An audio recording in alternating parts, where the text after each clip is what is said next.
pédagogique de la France Insoumise à Marseille. Alors, je vais parler surtout du réchauffement climatique, mais je voudrais rebondir sur l'eau du coup, et rappeler que les pollutions diffuses et en premier lieu les pollutions agricoles sont les principales causes de la dégradation de ressources en eau potable. Du coup, ce qui est problématique, puisque plus ça sera dégradé dans le futur, moins ça sera pratique. Enfin, bref. Du coup, je commence. Plus les années passent et plus nous constatons les impacts du réchauffement climatique. Les canicules ponctuelles sont de plus en plus fréquentes. Plus largement, le réchauffement climatique continue de progresser. Au niveau mondial, nous voyons ces effets par la fonte des glaces. L'intensification des tempêtes, mais aussi lors d'événements, comme actuellement en Inde, où les températures atteignent allègrement les 50 degrés. Nous sommes déjà confrontés à des conséquences graves qui s'accentueront dans les années à venir. Les effets sur la biodiversité et les cultures conduisent à la famine et poussent les populations les plus exposées à chercher un climat plus tempéré pour survivre. Nous serons exposés même à Marseille où, selon les travaux d'Atmosud, les températures augmenteront entre 2 et 3 degrés, à 3 degrés dans les prochaines années si rien n'est fait pour limiter les effets du réchauffement. Il faut admettre que nous vivons une période de bouleversement sans précédent dans l'histoire de l'humanité. Selon les rapports du GIEC et plus largement des scientifiques et militants depuis des dizaines d'années, il y a un risque réel pour la survie de notre espèce si nous continuons dans cette voie. Végétalisation massive, isolation généralisée des bâtiments, relocalisation des activités économiques, investissement massif dans les transports en commun avec une tarification sociale très incitative, etc. Les solutions sont communes. Les collectifs, les associations et les experts le proposent depuis longtemps. Il manque seulement la volonté politique. Notre modèle économique basé sur la croissance et le libre-échange nous amène au bord du précipice. Les villes doivent impérativement s'adapter aux changements qui surviendront. Nous devons rompre dès maintenant avec ces politiques destructrices pour les populations locales et construire avec les citoyens, les collectifs et les associations dans une société où nos enfants auront la possibilité de s'épanouir et les enfants de nos enfants auront la possibilité de vivre. Voilà, et sinon, je voulais juste rajouter quelque chose. Du coup, le problème aujourd'hui, c'est qu'en France, l'eau, il y a une tarification. Il faudrait que ça soit du coup un bien commun, comme on l'a rappelé. Et donc, nous, principalement, par exemple, à la France Insoumise, on propose un accès à l'eau, un assainissement de la qualité de l'eau, etc. Pour, voilà.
Climate, Extinction Rébellion, les Sentinelles. Alors, le nom a changé, c'est complexe. L'esprit topaz. L'esprit topaz, et également des représentants de partis politiques qui se mouillent pour l'eau. Voilà, donc il y a Hervé Manchon élu dans le 6-8 et Christian Pellicani. Alors, Hervé Manchon pour Europe Écologie Les Verts, Christian Pellicani pour le Parti communiste à la métropole, et élu à la métropole. Voilà, oui, pas pour la métropole. Maëva pour... Et Maëva pour la France Insoumise, c'est ça. Voilà. Bon. Donc, je vais maintenant, comme il ne faut pas non plus que les temps de parole soient trop longs, sinon vous allez vous endormir, je laisse la parole à Bernard sur l'eau de la place de l'eau dans la ville. En fait, on a peut-être oublié les Jeunes pour le climat. Hein. Ah, j'ai dit Youth for Climate. Voilà. Jeunes pour le climat. Non, mais moi je traduis en français, tu vois. Pardon. Parce qu'avec mon accent, voilà. Et oui, mais le mouvement mondial, c'est Youth for Climate. Voilà, Youth for Climate. Voilà. Donc, on a oublié personne, les amis? Personne? Alternativa, mais j'imagine que tu es là pour Youth for Climate ou Alternativa? Alternativa, n'oublions pas Alternativa, donc il en manquait deux. Ayouli. Ayouli en plus. Attention. Bon. Donc tout le monde a reçu des messages téléphoniques de la mairie nous demandant de penser à nos proches, à notre famille, etc. Non. T'as pas reçu? Parce que t'es trop jeune, mais moi en tant que vieux, je l'ai reçu 3 fois, tu vois, et donc ça m'a gavé, parce qu'on parlait de proches, mais pas de prochains, c'est-à-dire des autres êtres humains qui vivent dans cette ville, mais tout ça vu du point de vue, donc, du point de vue des personnes, des individus, plutôt, ce qu'ils devraient faire, etc. Or tout ça n'est pas une question de charité. Ce qui est posé dans cette ville, qui est écrasée par des épisodes caniculaires, mais c'est pas la première fois là qu'on convoque à une conférence de presse. Toutes les années on le fait. Hein. Bon, ce qui est en cause, c'est la façon dont tout est organisé, ou désorganisé, ou pas organisé dans l'espace public. L'espace public qui est un espace public municipal, mais aussi qui est un espace public métropolitain, parce que un certain nombre de compétences sont des compétences métropolitaines. Sur cette question. Non, d'accord. On s'interrompt pas. D'accord, voilà. Donc, nous voulions mettre l'accent, nous, au bien commun PACA, les autres diront un petit peu comment ils voient les choses, sur la façon dont l'eau est traitée dans la ville, car l'eau, c'est ce qui permet de se rafraîchir, c'est ce qui permet aux arbres de jouer leur fonction de climatiseur. Hein. Il faut 450 litres d'eau par arbre pour qu'il joue son rôle de climatiseur, 5 climatiseurs par arbre. Bon. Cette question de l'eau est essentielle, à la fois directement et indirectement, car il faut que l'eau puisse s'infiltrer dans les sols pour y être stockée. Et il y a aussi les questions de maintien de l'eau dans l'espace public, dans la ville, par des noues, par des circulations, etc. Du point de vue des aménagements, on s'aperçoit qu'à Marseille, contrairement à un grand nombre d'autres villes, il n'y a rien ici à Marseille pour se rafraîchir. Et pour que les Marseillais dans l'espace public soient résilients. Christian Pellicani résiste. Notre ville, je vais peut-être en énumérer quelques-unes que vous connaissez. Bordeaux, par exemple, on ne peut pas dire que c'est comme ça le maire de Bordeaux, un ultra-écologiste. Mais cependant, il y a un miroir d'eau, il y a des organisateurs, il y a un grand nombre de... Même à Nice, il y a un miroir d'eau. À Carcassonne, à Nantes, à Paris, et même à Issy-les-Moulineaux, pour vous dire. Il n'y a aucun brémisateur, il n'y a aucune Marseille, rien de tout ça. mesure qui a été anticipée pour rafraîchir ces lieux. Il n'y a pas non pour le plus. troisième âge, c'est encore pire. On a soi-disant des maisons de quartier à Marseille qui ne sont pas accessibles au PMR. Mais les autres sont à l'arrêt. Certaines ont été mises de façon décorative. Au moment, en 2012, au moment il n'y a pas d'équipe mondial de l'eau qui permet d'avoir des arbres de fraîcheur pour ces gens-là. Elles sont là pour faire genre. plus que d'autres d'attention. À Marseille, c'est un peu comme Plus ça. généralement, alors pour les fontaines, je voudrais Dans d'autres endroits, il y a des lieux à Marseille, alors c'est où leur les gens peuvent caractéristique. venir se rafraîchir en cas de canicule, ils sont ouverts. Ici, à ma connaissance, il n'y a rien. On a fait un parcours des fontaines publiques. À Paris, il y a des fontaines d'eau réfrigérées en cas de canicule. Ici, il n'y a même pas de fontaine d'eau accessible pour boire avec on a fait un plan de visite avec l'eau du à sa centre-ville. température Eh ben, délivrée en dans fait, cette période-là. trois On a une vraie difficulté. Est-ce que cette ville a été pensée au Casblanc, comme par hasard, un jour à la halle privée, parce qu'il y a la salle d'accueil des pour migrants fonctionner qui ont fini par mettre dans un ce temps long et une fontaine aussi dans le centre-ville. Mais le reste, on a des fontaines. peut-être dans quelques jours, perte d'inondation, déjà les mettre en eau. pas Et d'infiltration. puis il y a le problème, tu parlais de légiférer. On en est là. problème, je On en est raconte là. un bel histoire, Depuis mais en c'est que 1995, les mêmes qui souffrent souvent de la les chaleur États ont comme les signé le autres protocole de Kyoto. ne veulent surtout pas Simultanément, que le point de rafraîchissement soit le point de convergence des pauvres et des gens qui posent a des été problèmes. élu. Donc ils Ça ne fait veulent 24 pas, et on est toujours dans ce débat à Marseille, Mais, où les gens ne veulent pas de à la métropole, c'est sa première lieutenant. Si on a un miroir des égaux qui est au qui est commandement. sûrement plus fort qu'ailleurs, parce que leur égo à eux, c'est-à-dire on peut être réélu par des gens qui veulent rien, et dont leur met en œuvre rien du tout. Et à ce niveau-là, on a des champions. Par exemple, canicule, problème de pollution atmosphérique, il n'y a pas grand-chose de parler d'une significatif. journée, de 2 jours, une semaine, Alors, de gratuité des transports. Qu'est-ce qu'il faut faire? Alors, Que pour le la festival de la municipalité gastronomie, dit toujours, on va il y a autoriser l'accès à la tout mer. au festival à Mais avoir un pass gratuit. l'accès à la mer se prépare. Les Une fois de piscines plus, jouer les touristes sont fermées, sur un événement particulièrement qui dans les certes quartiers a un intérêt, populaires. mais le problème, une vraie mesure, les c'est pas gens de sont taxer pas nés. les voitures Se rendre polluantes. à la mer, Réfléchir à il y a pourquoi les gens ont des Portuaire, voitures polluantes, qu'à la il y a pas plage de pouvoir du d'achat. Tradé, Mais là, on aurait une journée, une semaine de la mais gratuité c'est des compliqué. transports. On Il verrait n'y a pas de le ligne manque, directe. les manques surtout, du il n'y a pas réseau de de transport à partir Marseille, cette parce qu'il y aurait un afflux car, considérable de gens. à Parce que l'arrivée souvent, les gens ne de les prennent pas ces parce que bus, hein, le ticket habilité est cher. eh bien, Et il y a l'abonnement, des il milliers faut de sortir contrôleurs 48 euros. qui viennent pour moi. verbaliser les Donc jeunes on est dans ce contexte-là, c'est fonctionnent, qu'il n'y a pas de sans vraies mesures qui Alors eux, ils anticipent croient que les événements. c'est bénin, mais Dire lorsqu'ils vont leur commencer à En travailler, vérité, il y a du verbiage, le trésor des mesures. public, Et par contre, on va on nous va faire taxer. des CIRI Le sur jeune leur parlait salaire. tout à l'heure. Et à la plage des l'alternative Catalans, des il y a voitures, encore on un taxe arrêté les qui a gens. été Ah pris ça, ils ont bien par la compris mairie pour aujourd'hui. 2019, Ceux qui n'ont pas la bonne qu'elle place, perd en pour permanence acheter 3 ses arrêtés, elle vient de perdre là, sur ces Pour arrêtés terminer, 2018. pour venir à l'eau, hein. Bon. Alors, les mesures à court Eh bien, terme, la plage est fermée à partir de 20h. c'est que Or, ça a toutes été ces dit, je crois, installations, aussi bien les par piscines Bernard quand Boulet elles tout existent, à l'heure, à l'état que assez les plages pessimiste, doivent être publiques le soir. les et équipes tard le qui soir, gagneront en avec 2020, le on municipal, je sais pas, de la pour regagner, métropole, auront du mal. son logement. Bah, il suffit de reprendre ce qu'on a élaboré Évidemment, au les moment du solutions, Forum alternatif mondial de Je l'eau. plains les On a prochaines aussi remis équipes notre réalité locale. qui Parce devront que les uns et les autres, on a mettre en œuvre des proposé en matière d'enlever du pour pallier goudron cette pour mettre incurie, de la respiration dans les véritable sols des incurie. autres villes, planter les Scandaleux arbres. ce qui se passe Et ici, j'avais à même Marseille. proposé, j'ai par rapport à d'autres villes même, sans aller bien loin, sans être dans l'idéal. concret, alors ça a été dit sur notre forum, un parlement de l'eau. Les équipes qui vont Et venir, pourquoi je comment elles vont prends faire l'eau? Parce que l'eau est emblématique à la fois les gens à Quel Marseille argent ça n'y va pensent coûter? plus parce qu'on n'est Il pas va falloir faire ça en Inde pour où plusieurs on mandats rationne de l'eau, où on distribue l'eau pour par adapter caste la ville, ou par niveau de richesse. Aujourd'hui, au il y a des bouleversement priorités, si climatique, tu es le au plus pauvre, réchauffement, tu as le etc. moins droit à de l'eau. Mais les gens tournent en robinet, Rien en n'a été principe ça prévu. coule. Il va falloir Ils n'anticipent pas le futur. Et un sols. parlement de l'eau, Il ça va permettrait de falloir remettre planter des des arbres en citoyens, s'assurant des qu'il y a assez syndicalistes, d'eau des citoyennes bien sûr, pour les et nourrir. des gens et des élus autour d'une même table et de délibérer ensemble sur les bons choix et de mesurer la température de la ville une fois par an La pour se discussion rendre est ouverte compte de parce que l'évolution des choix d'aménagement ici, et on a d'urbanisme. des solutions. C'est complètement aberrant de voir que tous les derniers immeubles qui ont été construits à Ronald, Alors moi, juste ils ont deux des mots. labels.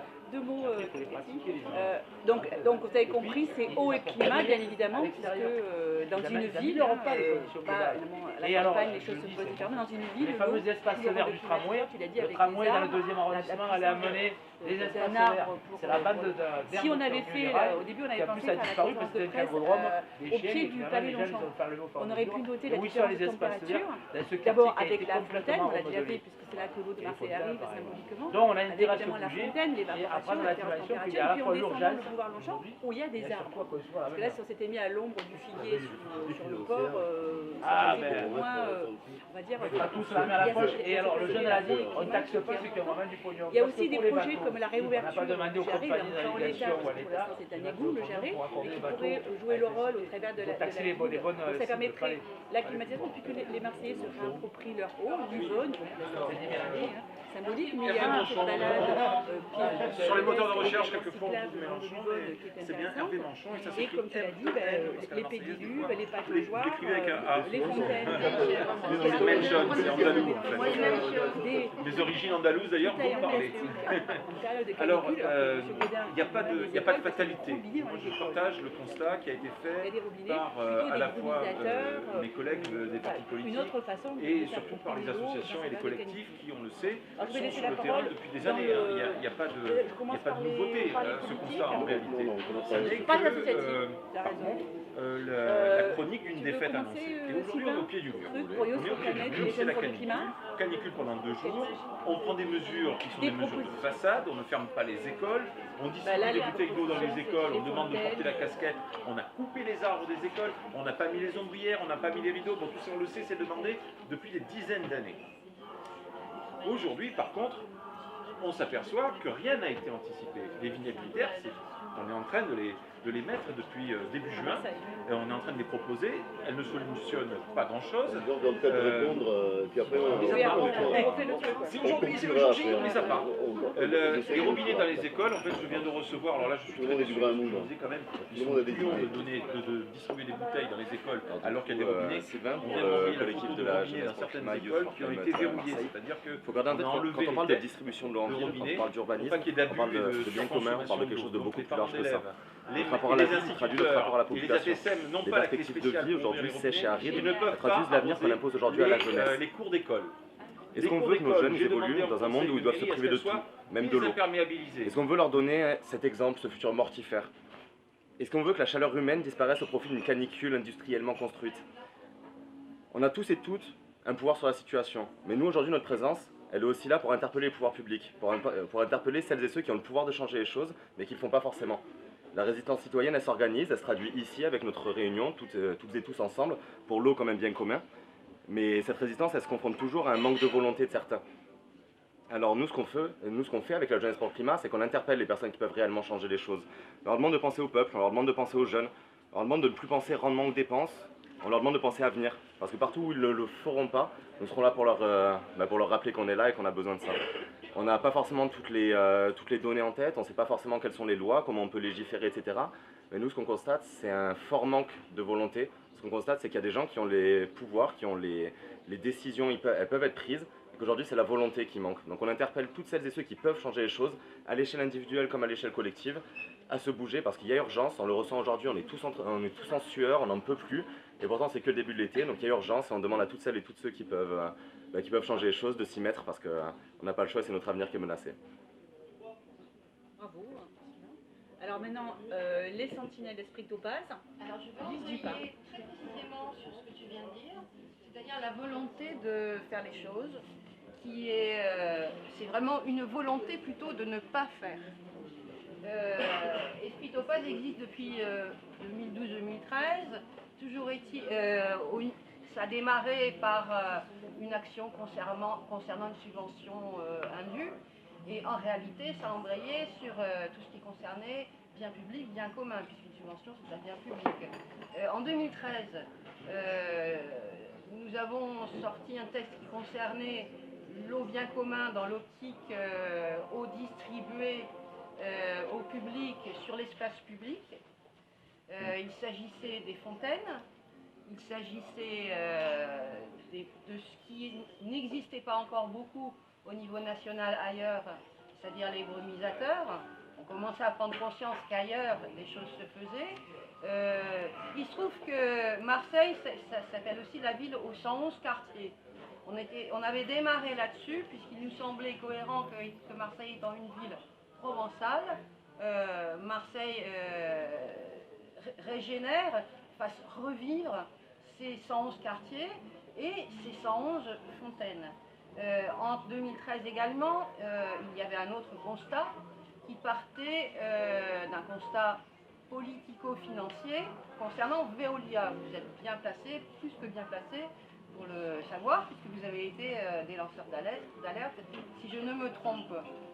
Veolia est privé, les bénéfices sont privés et les coûts sont publics, comme on dit si souvent, mais c'est un fait évident. Donc on est parti de là. Il y avait à ce moment-là un gros scandale avec des élus impliqués, passant du public au privé et vice-versa, c'est-à-dire de la mairie ou du département jusque vers Veolia. Donc il y avait ça qui nous a alertés grandement. Et bien entendu, on a fait un constat sur tout ce qui concernait la nécessité de faire revivre un maillage qui existait, en définitive, qui existait au niveau des 111 quartiers préexistants, mais aussi au niveau du maillage de l'eau depuis la Durance, c'est-à-dire Longchamp en définitive, jusque dans tous les quartiers. Et il y avait également la problématique qui émergeait déjà, dont on a parlé par la suite, des toilettes publiques, de l'eau à disposition des SDF, des personnes sans abri, et également des touristes, ou de nous-mêmes passant en week-end ou n'importe quand. Voilà. Donc c'est tout ça sur lequel on a déjà, dès 2013, pointé le doigt. Je vais laisser la parole à vous. Ouais. Par rapport au point des fontaines, j'ai peut-être pas assez tout ce qui concerne l'eau, etc. Ce qu'il y a, c'est que Esprit Topaz, déjà en 2013, avait réclamé que ces 111 quartiers qui existent dans Marseille soient équipés de fontaines. C'est l'objectif maintenant de relancer cet esprit-là, de proposer que maintenant on passe à l'action et que ces 111 quartiers soient équipés d'une fontaine. Ça serait symbolique, ça serait un vrai début d'action pour qu'on aménage un peu les rues de Marseille pour les Marseillais.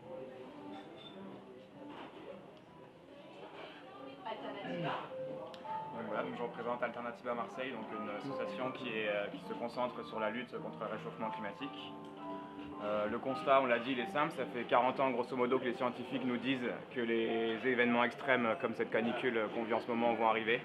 Et on se pose la question, comment expliquer que la mairie n'ait pas anticipé, une fois encore, cette problématique, avec une ville qui est de plus en plus pensée pour le tout-voiture, avec une pollution à la fois de l'air, de l'eau qui augmente, notamment à cause des voitures, mais aussi à cause de l'augmentation du trafic maritime et notamment des navires de croisière.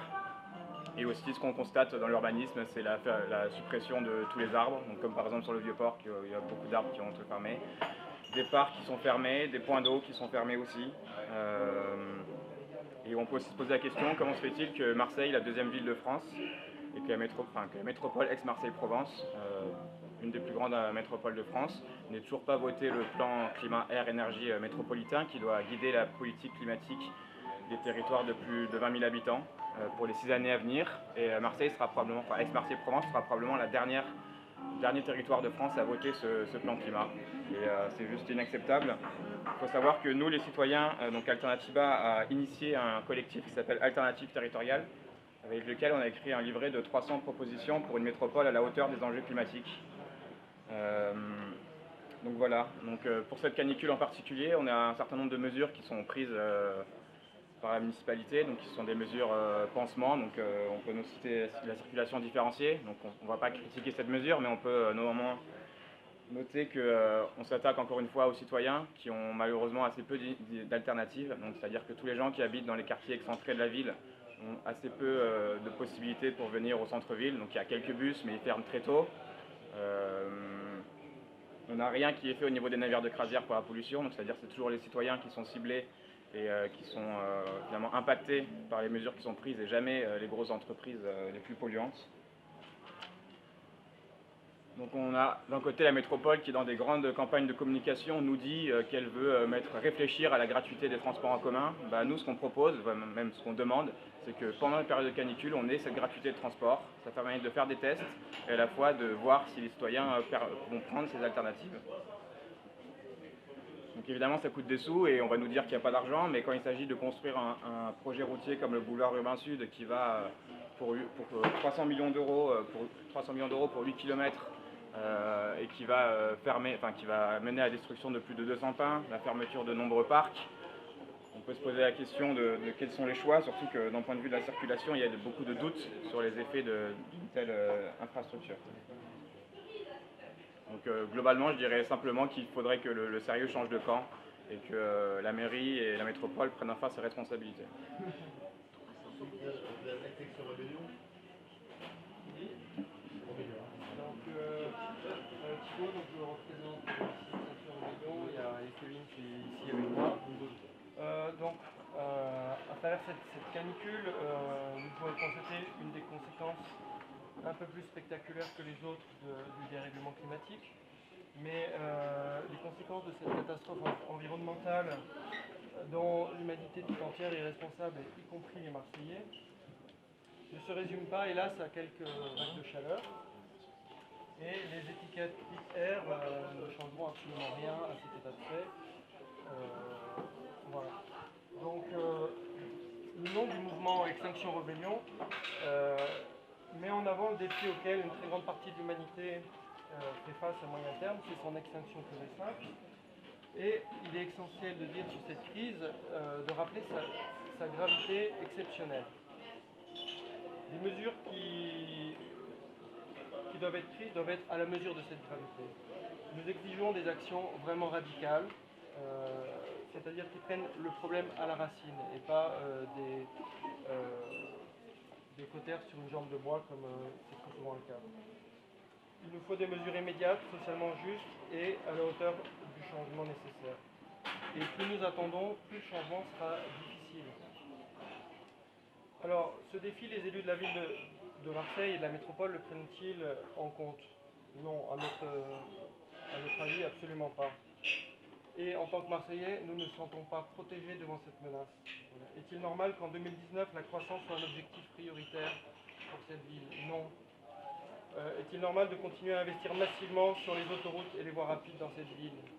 Non, pas du tout. Est-il normal de chercher à accroître le nombre de bateaux de croisière qui sont ultra polluants? Non, pas plus. Voilà. Le développement des transports en commun dans cette ville est d'une lenteur désespérante. Combien d'années pour relier le métro Bougainville à Capitaine Gèze? Voilà. Rien que ça, pour une station. Voilà. C'est pas fini. Et c'est pas fini. Donc, pour accélérer la transition nécessaire vers le territoire résilient dont nous avons besoin, nous demandons la mise en place d'une assemblée citoyenne représentative des Marseillais qui va défendre leur intérêt général. Donc, arrêtons la bétonisation, plantons des arbres, créons des jardins et faisons le pari d'une transition pour construire une ville humaine et résiliente. Voilà, pensons à l'avenir et pas au court terme, car ce qu'on vit aujourd'hui, c'est rien par rapport à ce qui nous attend, c'est-à-dire de la pauvreté, probablement des problèmes d'alimentation en nourriture, etc. Voilà, un peu partout, en France et dans le monde, il ne faut pas croire qu'on va pouvoir y couper. Alors là, on arrive au parti.